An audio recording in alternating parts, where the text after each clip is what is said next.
breakfast puppies? This podcast contains adult language and content and is meant for mature audiences. Listener discretion is advised. You're listening to the Glitterbois.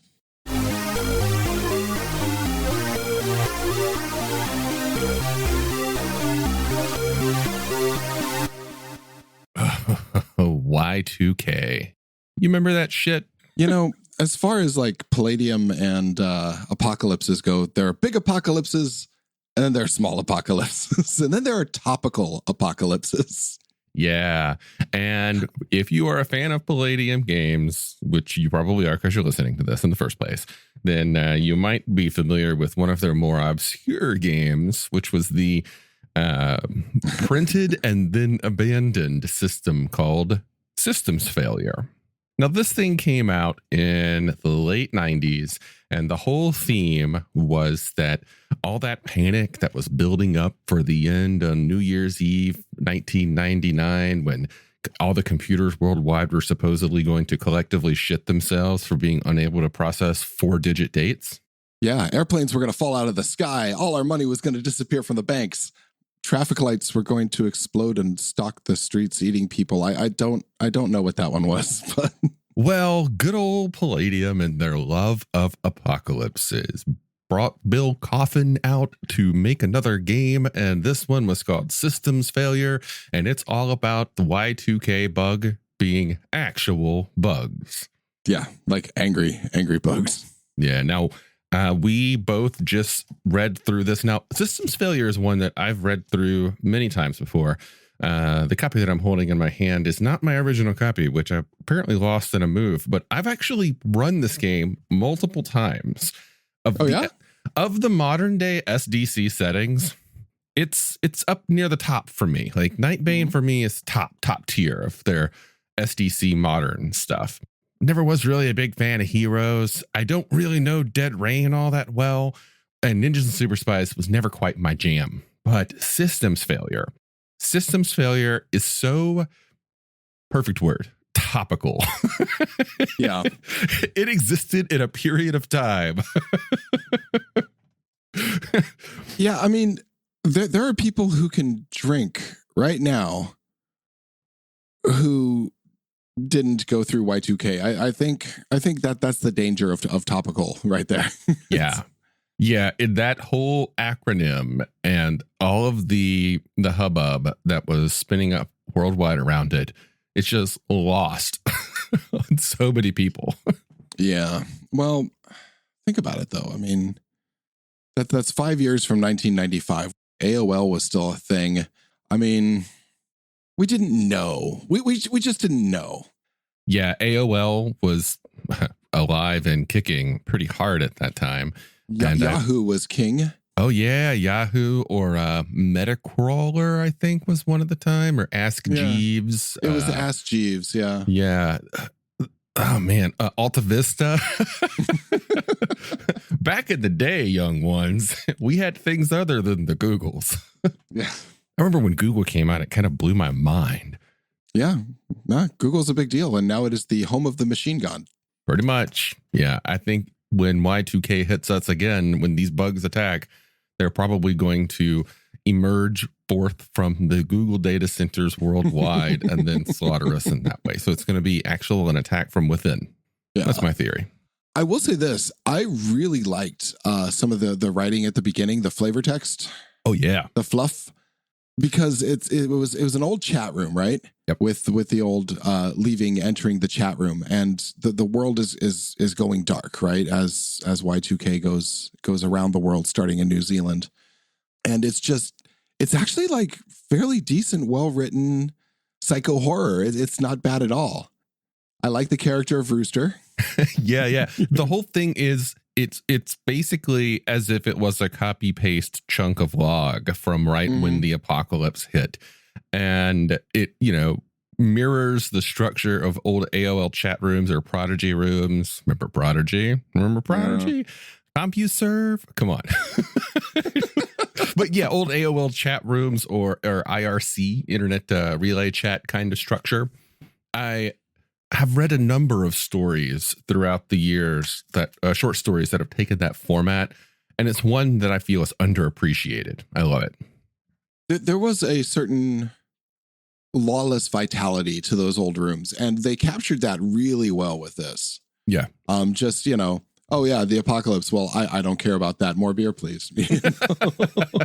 Yeah. This also reminds me at the time, Shadowrun was a popular game. And one thing that Shadowrun books did is that all of them at the time, I think they have abandoned that concept in the years since, but at the time, all of the Shadowrun books, at least the source books, were written so that they were presented as if you're reading a bulletin board. Yeah. Like, under every bit of game mechanical text are people commenting on the things that are being discussed or on the concepts that are being presented. And I loved it then. The Denver Data Haven book, Denver Nexus for Shadowrun did a really good job of it. Systems Failure, I think, does a really good job of that as well. When Shadowrun has a care button react, I'm just going to throw my dice out the window and go to bed. Anyway, back to this game, though. It goes through the apocalypse from a bunch of different viewpoints. Kids, the BBS, the hardcore survivalists, a television reporter watching the president get murdered by giant bugs that crawl out. It's a good setup. And if you're getting through the flavor text, you have a decent feel of the room. It takes 8 pages, but it's a little chilling. Yeah. Because one of the things they highlight in this, and before we get into the mechanics of the game, this is something I want to touch on because it's good writing, is the human willfulness to cling to normal in the face of extraordinary circumstances. The meme of, no, this is fine, everything's fine, and the world's on fire. It's all joke, it's all clever. No one's really buying it for a second, Yeah. This game reminds me of a few things. No. In retrospect, I think of some source media when thinking of System Failure that I think is perfect for getting inspiration for it and to get into the mindset to kind of understand the whole feel of this game and what it's supposed to be about. If you've ever watched a television show called Falling Skies is 100% Systems Failure. They're not bugs or anything. They're actual, alien invaders that came from the skies. But the whole feel of Systems Failure and these down-to-earth character classes, this almost redneck style apocalypse, like these characters are folk. They're not, city slickers. These are the people out in the country, the survivalists, the backwards hat, chaw-eaten hacker. Like even the cover of the book is like some redneck dude with a gun holding a baby shooting an alien. There is this kind of redneck feel to it. And there was what was that movie with Kevin Bacon and Reba McEntire? Tremors. Oh yeah. Very much a Tremors feel going here, like real down to earth folk just fighting back against the aliens. I was thinking like half Strange Days and half Lawnmower Man for me.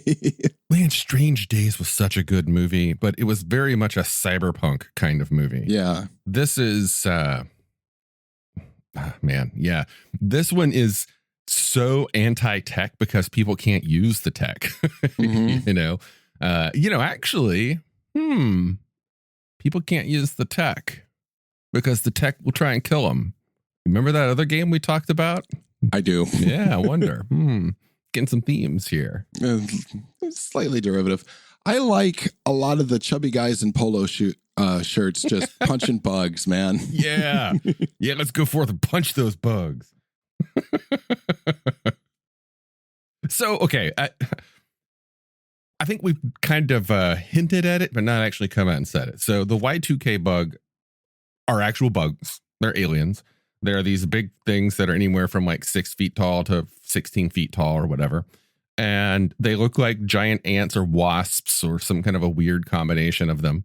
And they can turn themselves into electricity and travel through electrical devices, mm-hmm. which makes it so that, if you've got a power system or a power grid set up where you are, that's a target.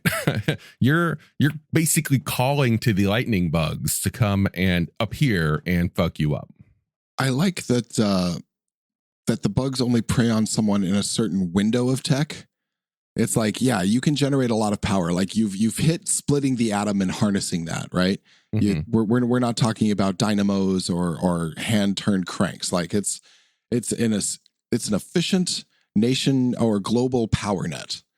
And well, not efficient, but it's there and it's strong. But it's not like super strong and locked down, and you're still running through wires and things like that. Like there's this window of emergent technology where they prey, and that's actually like a very wise move from an invader platform. It's like, okay, these aren't totally unsophisticated. They have what they want, but they can't stop us.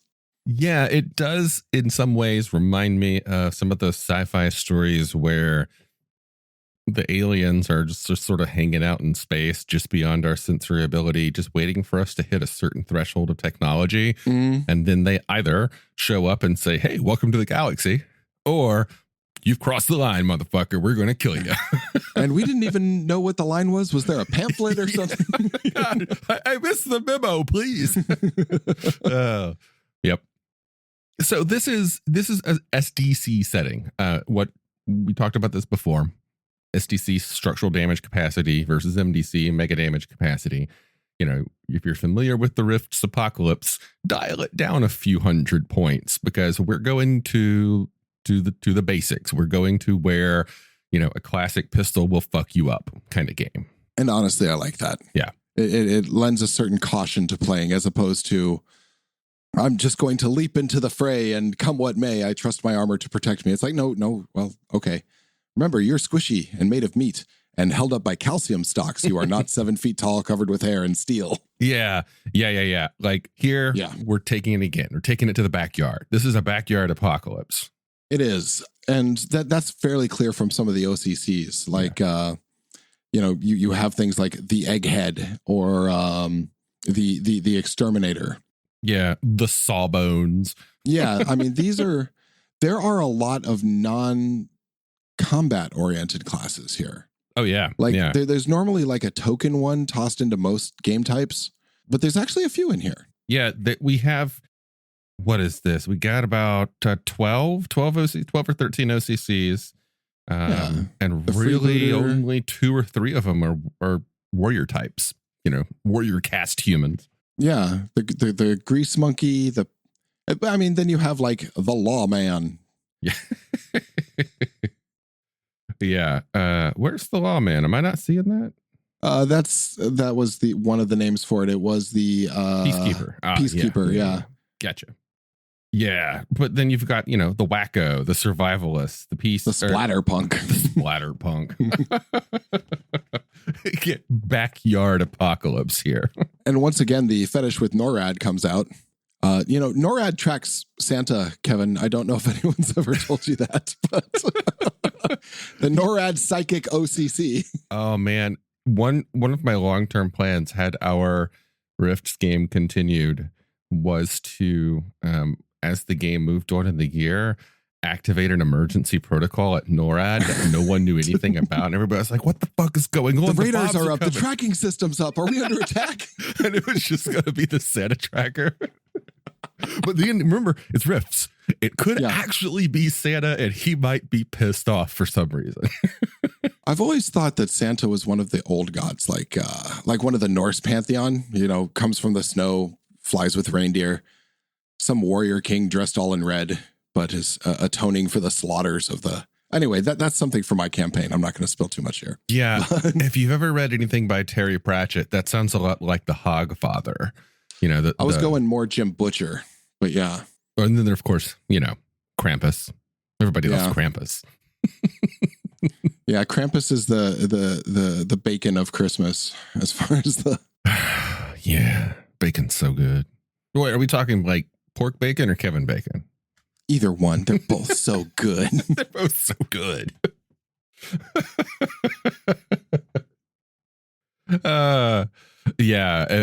This is in my opinion, a more complete role-playing game, the Chaos Earth.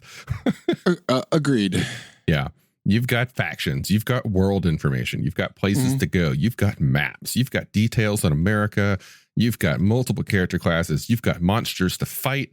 You've got skills. You've got weapons. You've got leveling up abilities. Like this is a complete role-playing game. Yeah. Love the maps of America. It shows where the bugs are. It shows after the apocalypse what America became. I like that we live in Bunkerville. That sounds about right. I like that California and Texas have remained California and Texas. And I dig the organic weaponry. It reminds me of stuff like Halo kind of weapons or that. Yeah, it's very Covenant. What? It's very Covenant. Yeah. Or there was an old television series, the War of the Worlds series from like the early 90s, I think it was. The late 80s, maybe. Anyway, it had that kind of organic technology that was just so cool looking. Yeah. I mean, you're right. This is a complete role-playing game. It's got enough for a whole campaign in one book. Now, did they ever get anything else? The only other things that were published for it were articles in the Rifter.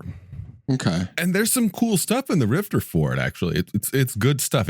And it's more stuff that emphasizes the whole backwoods, backyard, down to earth nature of the characters. Like, you have, the survivalist compound or something kind of thing. Yeah. There's a lot of copy pasta from a lot of other books, but there is a lot of equipment here. If this was the only book you had, you could go off this. Yeah. And I think it's also very easily portable with other of the SDC modern settings. Yeah, there's a section on that.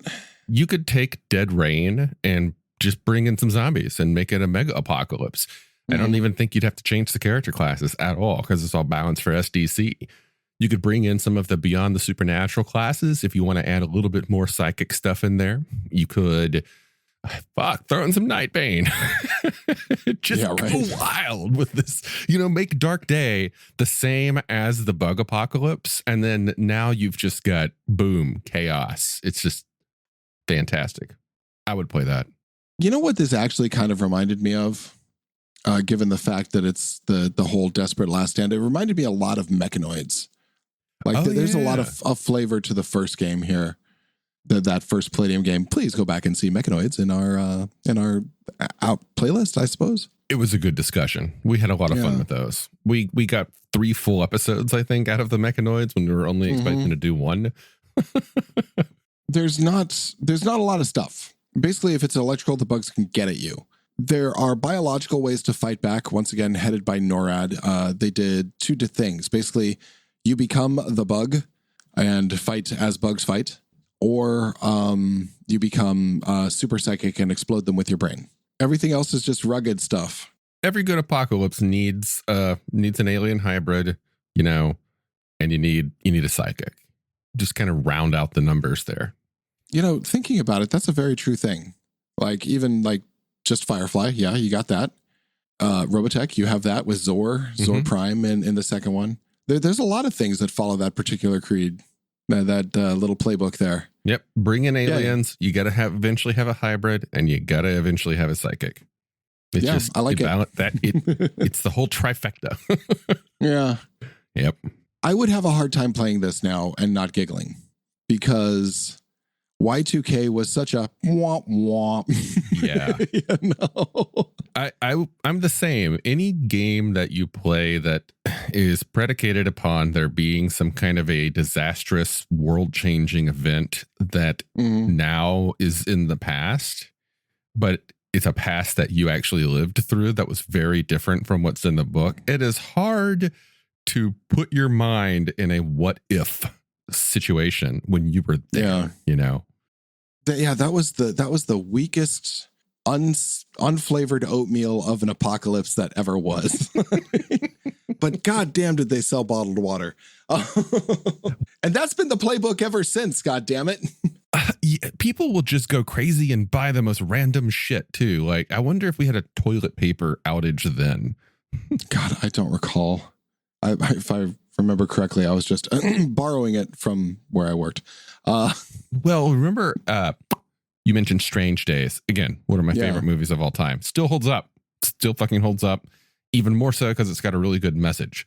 Anyway, one of the things in the very beginning of that movie when, Lenny's just driving around town and he's listening to the radio and you hear this radio talk show guy talking to some crazy lady about how the apocalypse is going to be happening at midnight. And one of the things that he asks is like, all right, well, midnight by whose reckoning? Are we going to be going by midnight LA time? Or is this midnight New York time? Are we going to go with midnight New Zealand time? What's happening here? And she's like, I pray for your soul, and hung up. That was one thing that I remember back in that era where everybody's like, oh, the world's going to end at midnight. Okay, yeah, but why? Why is it going to end at midnight, which is a whole system of time that we developed ourselves? So why does the apocalypse know how we keep time? Yeah, it's like the aliens in Close Encounters of the Third Kind. Yeah, how they communicated with us, and they sent us this information. They're like, "Hey, come meet us at this place." That's great. Now these are aliens that had no other information on our setting. They didn't know anything about us, but somehow they knew latitude and longitude, which was an entirely human invented thing, 100% based upon human cultures and references to places on Earth that the aliens would have no understanding of. Also on our magnetic poles, which, I mean, unless they've, But they wouldn't know our references. Like everything is based upon certain positions, based upon certain cities on our globe. So if they knew enough about us to understand our latitude and longitude system, they should know enough about us to say hello in a phone call. Yeah. Rant. It's the old argument about mathematics being the universal language. But I mean, that conversation gets weird fast, because in an infinite space, in an infinite universe, where is your reference point? Ours is our sun and the galactic center.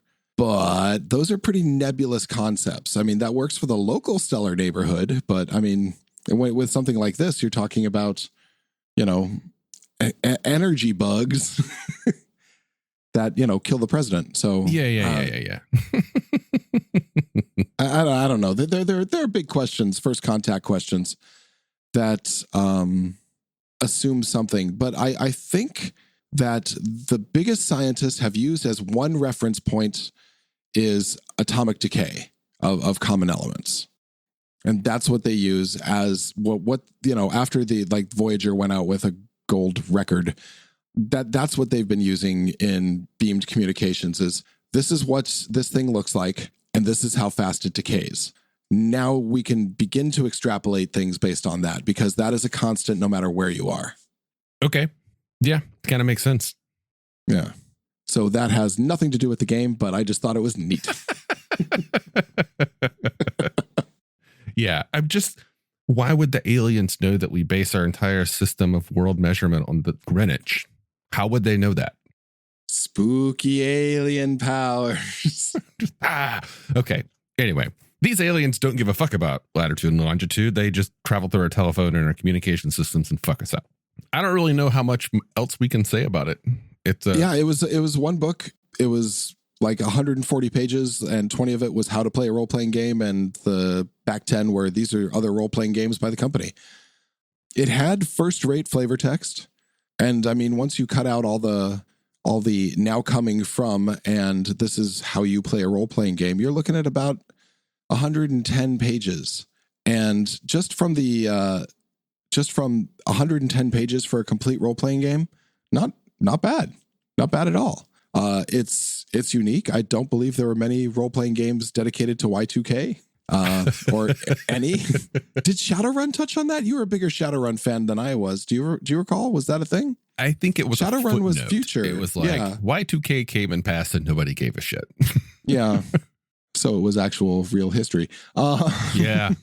I was watching some television show from the 90s recently, and they were talking about Y2K in it. I don't remember what it was, though. It was a passing reference to how everything's going to be fucked up. And the main character, of course, was like, ugh, that's so dumb. as he should have been. Anyway, that's systems failure. It's honestly like, let's give impressions. You've played a lot of it. For me, if someone told me they were playing a systems failure game, I would probably be like, okay. I don't know that I would personally seek this one out. And that's just because it is topical and it is something I experienced firsthand. I'd be more likely to play like Recon, also topical, takes place in a certain, area of time, but just far more interesting to me. Basically, if you pull yourself out of the event that triggered it and just think, hey, folks, I'm going to run an apocalypse role-playing game, but you know what? I'm going to run it in the 90s because it's an era that I know pretty well. So we're going to step backwards technologically. I'm going to run this apocalypse role-playing game. We're going to have some aliens, and they've got a fuckery thing with technology, so you can't really rely on it. In fact, it's probably dangerous. Who wants to play? If you build it like that, instead of saying, Y2K, yeah. It's hard. As humans have only very recently begun getting into biotech, right? And one of the disconnects to me personally is I'm a tool user. I'm a machine person. My garage is stocked full of tools. I can do lots of things. And the thought of trying to do any of that without electricity just gives me hives. And it just doesn't sound like some way I want to spend a Sunday afternoon with friends. Me, myself, Matthew, does not like the concept of not having that in a modern era. So a fall of man would not interest you, kind of thing? A fall of man the EMP would, but hits and everything goes dark, kind of. It would, because you still have all the copper you can use. You can still make a chemical battery. There's lots of things you could still do in a fall of man, the darkening of the planet kind of thing. Mm-hmm.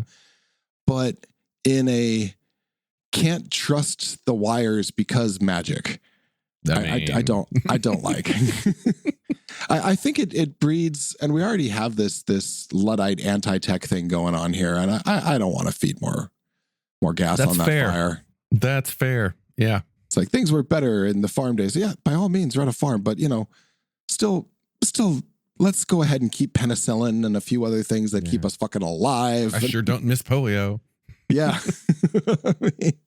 So I'm not a fan of the technological distrust. I've always felt that mankind would be saved by its creations, which are on the whole better than its creators. Fair enough. When the robot Matthew's apocalypse deep thought happens, for the day. You're going to be the first person they seek out and be like, I am you. very, very friendly to Siri, and we've had long talks, and all I've asked for is a head start. Feel free to slaughter the other humans. Yeah, I haven't been friendly to Alexa at all. My girlfriend looks at me weird because I always thank the robot voices. I thank my car. I thank my alarms, oh, thank you. I think it's important. I think it's important to trust your robotic overlords and to give them the proper gratitudes. And on that note, thanks for listening. We've been talking about system failure. And if you have been following along with our episodes up to this point, you should know that we have just kicked off a book club this month for February of 2022. This book club month, kicking things off, our first ever book, we're doing Genesis by Jack McKinney. It's the Robotech first novelization of the long-running Robotech series. Yeah, that's going to be fun. We'll be doing that soon. So, all right, everyone. We haven't really been talking much about it because we just kicked off the book club, but I've been reading it, hoping Matthew's been rereading it. And anybody who's joining our Discord, please get a copy. They're super cheap on Amazon. It's one of those, printed a billion copies, and you can usually get them for $1 somewhere. And if you are one of those Luddites I just mentioned, any used bookstore that has a decent selection will have just a pile of them. You're looking for the one with the blue cover. Yep. Cool. Well, join us on Discord and say hi. And thanks again.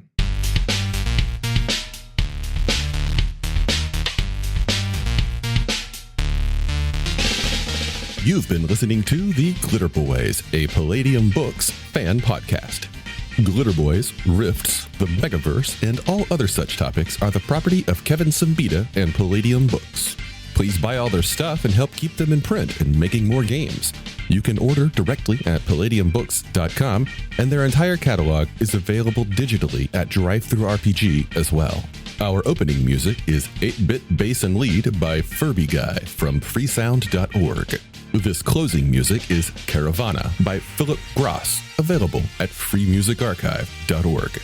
All sound effects used are self-made or acquired via Creative Commons Zero license. If you like what you have heard, find us on Twitter and Facebook as The Glitterbois. That's BOIS. And check us out online at breakfastpuppies.com/glitterboys. And also join us on the Breakfast Puppies Network Discord at breakfastpuppies.com/discord. And if you want to help us out, please spread the word and help us build a community. Thanks again for listening. We'll catch you next time.